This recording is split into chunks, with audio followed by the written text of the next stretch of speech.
Plato. Plato c. 428 to 348 BCE, the architect of Western thought. Plato stands as one of the most monumental figures in the history of philosophy. His work laid the foundational stones for virtually every subsequent question in Western metaphysics, epistemology, ethics, and political theory. The British philosopher Alfred North Whitehead famously remarked that the European philosophical tradition consists of a series of footnotes to Plato. This is no exaggeration. To understand Western thought is to grapple with the ideas Plato first articulated over 2 millennia ago. Personal information and growth. Birth and family. Plato was born in Athens, Greece, around 428 BCE into a wealthy and politically influential aristocratic family. His birth name was likely Aristocles, after his grandfather. Platone was a nickname, reputedly given by his wrestling coach, which means broad or wide, possibly referring to his physical build or his broad forehead. His father, Ariston, traced his lineage to the early kings of Athens, and his mother, Pariction, was related to the famous 6th century BC lawmaker Solon. Early life and education. Growing up during the tumultuous Peloponnesian War between Athens and Sparta, Plato received the finest education available to an Athenian nobleman. He excelled in his studies, which included poetry, gymnastics, and music. Initially, his family's political connections and his own talents suggested a future in politics. The Socratic turning point. The single most transformative event in Plato's life was his encounter with Socrates. As a young man, Plato became a devoted follower of this eccentric, brilliant philosopher. Socrates did not write anything down. His method was one of constant questioning and dialogue, the elenchus, designed to expose ignorance and guide his interlocutors toward a more profound understanding of concepts like virtue, justice, and piety. The execution of Socrates by the Athenian state in 399 BCE on charges of impiety and corrupting the youth left a deep and permanent scar on Plato. It convinced him that democracy in its current form was flawed, and that a society that could kill its wisest citizen was fundamentally unjust. This event solidified his turn from a political career to a life of philosophy, dedicated to finding a blueprint for a just state and a just individual. Inspirations in social life. Primary inspiration. Socrates. Socrates is the undeniable sun in Plato's intellectual universe.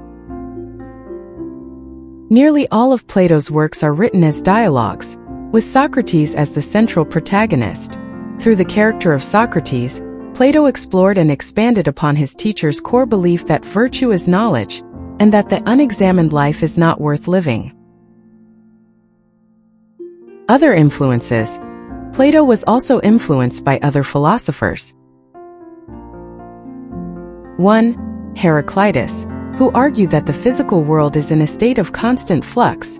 You cannot step into the same river twice. This informed Plato's view of the material world as an unreliable source of true knowledge. 2. Parmenides, who argued for a permanent, unchanging, and singular reality. This influenced Plato's conception of the eternal and perfect world of forms. 3. Social circle. Plato's circle included some of the most brilliant minds of his time. His dialogues feature a cast of prominent Athenians, and his academy attracted students from all over the Greek world, most notably Aristotle, who would become his most famous student and later, his most significant critic. Pythagoras, whose belief that reality is fundamentally mathematical, and that the soul is immortal deeply shaped Plato's ideas about the forms, the soul, and the importance of mathematics as a tool for understanding the cosmos. Travels and international influence.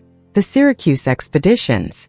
Disillusioned with Athens after Socrates' death, Plato traveled extensively for over a decade. He is believed to have visited Egypt, Cyrene in modern Libya, and most significantly Italy and Sicily. Vital role in Syracuse. In Sicily, Plato was invited to the court of Dionysius I, the tyrant of Syracuse. He later returned twice more at the invitation of his friend Dion, an advisor to the new ruler Dionysius II.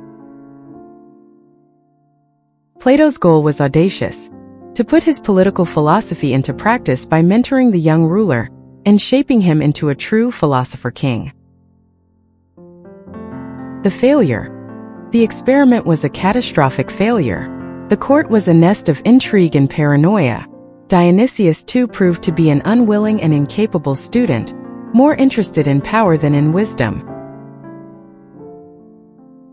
Plato's friend Dion was exiled, and Plato himself was briefly held against his will, barely escaping with his life. These bitter experiences reinforced his belief that true political reform could not be imposed from the top down without a fundamental change in education and culture. The Academy, a crowning achievement. Around 387 BCE, after his first trip to Sicily, Plato returned to Athens and founded his school on a plot of land just outside the city walls. The land was said to have been a grove sacred to the hero Academus, from which the school got its name, the Academy. The first university. The Academy is widely considered the first institution of higher learning in the Western world. It was not a school in the modern sense, but a community of scholars and students dedicated to philosophical and scientific inquiry. Curriculum. The curriculum was vast, but its foundation was mathematics. The entrance to the Academy was famously said to have been inscribed with the words, "Let no one ignorant of geometry enter here." Plato believed that mathematics trained the mind to think abstractly, turning it away from the deceptive world of the senses and toward the higher reality of the forms. Other subjects included philosophy, astronomy, biology, and political theory. Legacy of the Academy. The Academy flourished for nearly 900 years until it was closed by the Byzantine Emperor Justinian I in 529 CE. Its most significant contribution was its role as the intellectual cradle for generations of thinkers, chief among them Aristotle, who studied there for 20 years before founding his own school, the Lyceum. Core philosophical theories. Plato's philosophy is a vast, interconnected system, but it is built upon a few central pillars. The theory of forms or ideas. This is the cornerstone of Plato's entire philosophy. It is his answer to the fundamental question of metaphysics. What is reality? The two realms. Plato proposed that reality is divided into two distinct realms. The physical/sensible world, the world we perceive through our senses. This world is a world of change, decay, and imperfection. It is not truly real, but is a shadow or a copy of the higher reality. The intelligible world, world of forms. This is the realm of the forms, or eidos in Greek. It is a non-physical, eternal, and unchanging reality that can only be grasped by the intellect, the mind. What are forms? The forms are the perfect, universal archetypes or blueprints for everything that exists in the physical world. For example, every physical chair we see is an imperfect copy of the one true perfect form of chair. Likewise, there are forms for concepts like justice, beauty, and courage. The most beautiful person is but a pale imitation of the form of beauty itself. The form of the good. At the apex of this hierarchy of forms is the form of the good. Plato likens it to the sun in his famous allegory of the cave. Just as the sun illuminates the physical world and allows us to see, the form of the good illuminates all other forms and allows the intellect to understand them. It is the ultimate source of reality, truth, and goodness.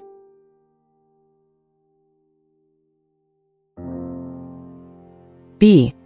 Idealism. Plato is considered a father of philosophical idealism. This is the view that reality is fundamentally mental, conceptual, or spiritual. For Plato, the realist things are not the physical objects we touch and see, but the non-physical, eternal forms that can only be known through the mind. The ideas, eidos, are more real than the physical things they represent. C. The Republic. Plato's most famous work, The Republic, is a lengthy dialogue that explores the nature of justice and outlines his vision for the ideal state, Callipolis. The central question: what is justice, and is it better to be just than unjust? The tripartite soul. To answer this, Plato draws an analogy between the state and the individual soul. He argues the soul has three parts: reason, lambda omicron gamma iota sigma tau iota kappa nu, the logical, truth-seeking part that should guide the soul; spirit, theta upsilon mu omicron epsilon iota delta, the emotional part, responsible for courage, anger, and ambition. It should be the ally of reason. Appetite, piota theta upsilon mu eta tau iota kappa nu, the part driven by physical desires for food, drink, sex, and money. Justice in the individual is achieved when these three parts are in harmony, with reason ruling, spirit enforcing reason's commands, and the appetites being kept in check. The ideal state. The just state mirrors the just soul and is composed of three classes. 1. Rulers, philosopher kings corresponding to reason. These are the wisest and most virtuous individuals who have, through decades of rigorous education, come to understand the forms and the form of the good. They rule not for power or wealth, but because they know what is best for the entire state. 2. Auxiliaries, warriors corresponding to spirit. They are the military and police class, responsible for defending the state and enforcing the ruler's laws. They are trained to be courageous and loyal. 3. Producers, artisans, farmers corresponding to appetite. This is the largest class, responsible for providing the material goods and services for the city. Justice in the state is achieved when each class performs its function and does not interfere with the others, all under the wise rule of the philosopher kings. Influence on psychology. Plato's ideas had a profound, albeit indirect, influence on the development of psychology. The tripartite soul and psychoanalysis. Plato's model of the soul as a battleground between reason, spirit, and appetite is a clear precursor to Sigmund Freud's structural model of the psyche. Reason left-right arrow ego, the rational reality-oriented part. Spirit left-right arrow superego, the moral conscience and source of pride and shame. Appetite left-right arrow ID, the primal pleasure-seeking instincts. Cognition and emotion. Plato's emphasis on reason's role in controlling the emotions and appetites foreshadows the core principle of cognitive behavioral therapy, CBT, which posits that our thoughts, cognitions, determine our feelings and behaviors. Nativism, nature versus nurture. In dialogues like the Meno, Plato introduces the idea of anamnesis, recollection. He argues that learning is not the acquisition of new information, but the process of remembering knowledge the soul possessed before it was incarnated in a body. This is a strong form of nativism, the belief that knowledge is innate, placing him firmly on the nature side of the nature-nurture debate. Quotes, meaning and implication. 1. The unexamined life is not worth living. Attributed to Socrates in Plato's Apology.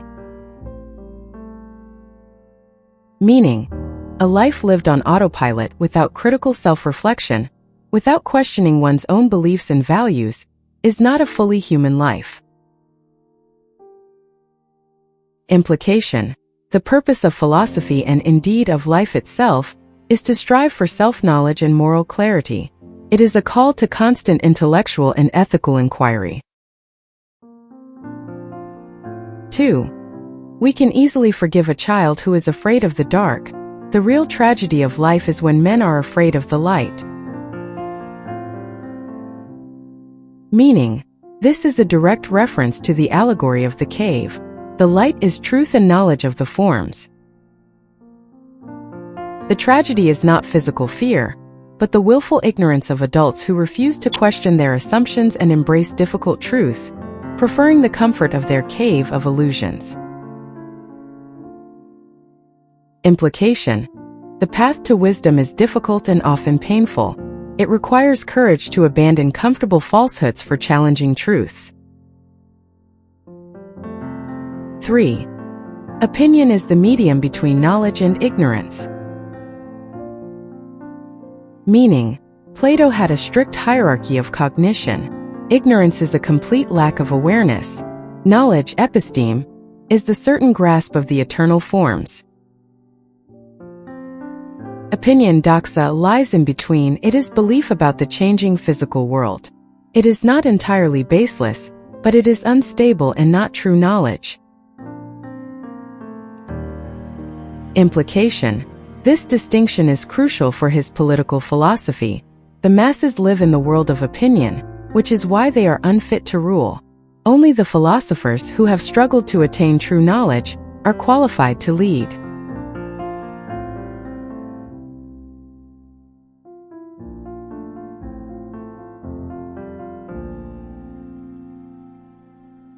On philosophy, he established the fields of metaphysics, the study of reality, epistemology, the study of knowledge, and ethics as interconnected disciplines. On religion, Neoplatonism, a later interpretation of his work, profoundly influenced early Christian theologians like St. Augustine, who integrated Platonic ideas of the immortal soul and a higher, non-physical reality into Christian doctrine. It also had a significant impact on Islamic and Jewish philosophy.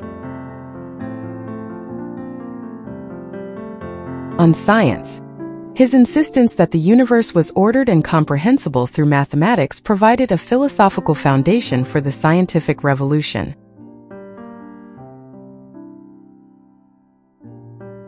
On politics, the Republic has been a touchstone for political theory ever since. It has been both praised as a blueprint for a meritocratic utopia and condemned as a justification for totalitarianism. In conclusion, Plato was more than a philosopher. He was the architect of a conceptual system that has served as the blueprint for Western intellectual inquiry. His theory of forms proposed a reality beyond our senses, a perfect world of ideas that gives meaning to our imperfect existence. His academy became the model for higher education, a sanctuary for reason.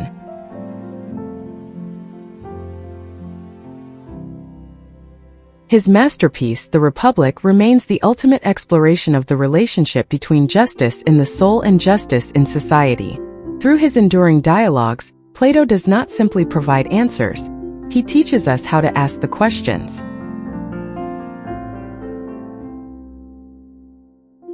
He invites every generation into a timeless conversation about truth, beauty, goodness, and the very nature of reality, ensuring that his voice, channeled through Socrates, continues to challenge and inspire us to this day.